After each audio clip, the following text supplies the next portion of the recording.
Hola chicos, en el último video comenzamos a hablar acerca del proceso de diseño estructural y comenzaremos a ahondar un poco más en ello.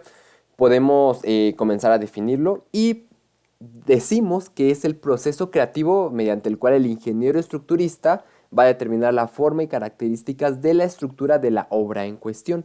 Tiene tres fases. La primera es la estructuración, después sigue el análisis estructural, después el dimensionamiento.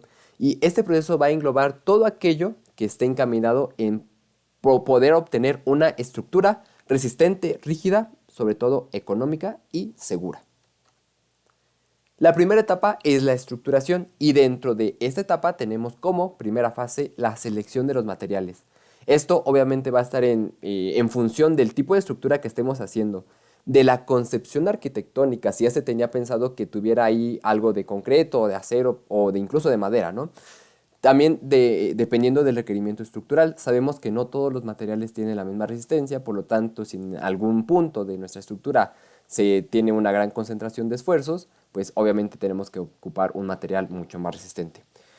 Pero algo que no debemos de olvidar, y es algo que resulta hasta cierto punto chusco dentro de la ingeniería civil, es que prácticamente debemos de destruir para poder construir. Por lo tanto, la parte ambiental es algo que nunca debemos olvidar y nuestros materiales deben, pues de preferencia, cumplir con ese tipo de características.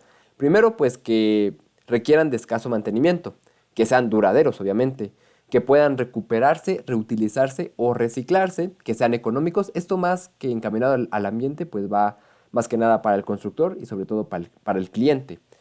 Pues, que consuman poca energía en su ciclo de vida y pues también en su ciclo de producción.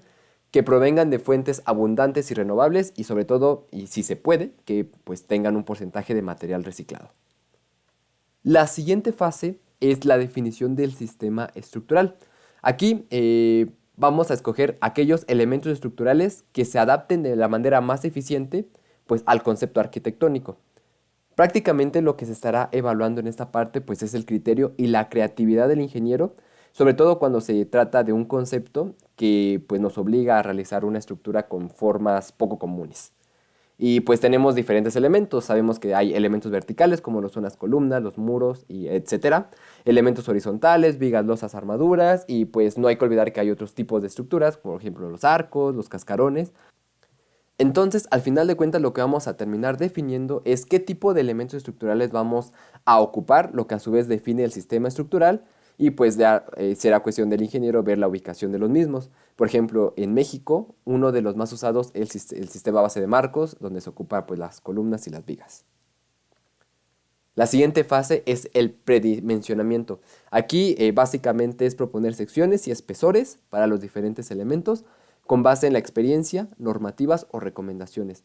Aquí partimos de la premisa y obviamente resultaría lógico pensar que si todavía no tenemos ningún tipo de información inicial, no podemos comenzar a trabajar. Entonces prácticamente lo que estamos haciendo es dar dimensiones iniciales para poder llevar a cabo un análisis preliminar y poder determinar si nuestra estructura con base en estas pues, dimensiones que pues, por experiencia se saben que son pues, aceptables, sabremos si nuestra estructura está sobrediseñada o si al contrario, ¿no? Le falta mucha resistencia.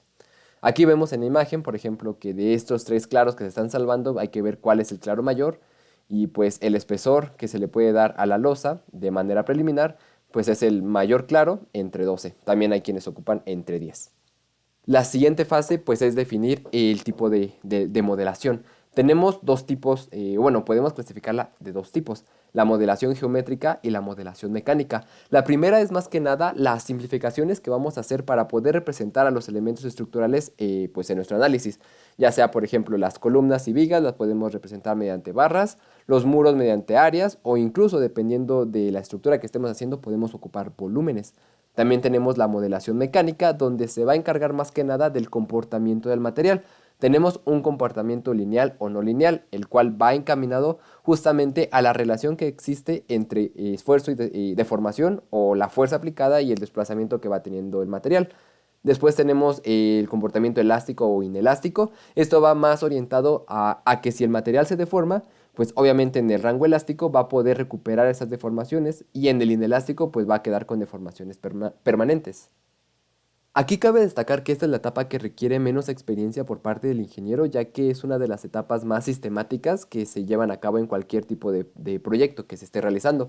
Sin embargo, lo que sí requiere es mucho conocimiento y pues mucha habilidad. Después tenemos la fase de la definición de la modelación. Más que nada, va encaminado a todas aquellas fuerzas y acciones que se tengan sobre la estructura. Y esto va a estar obviamente dado por el tipo de estructura y el uso que va a tener la misma.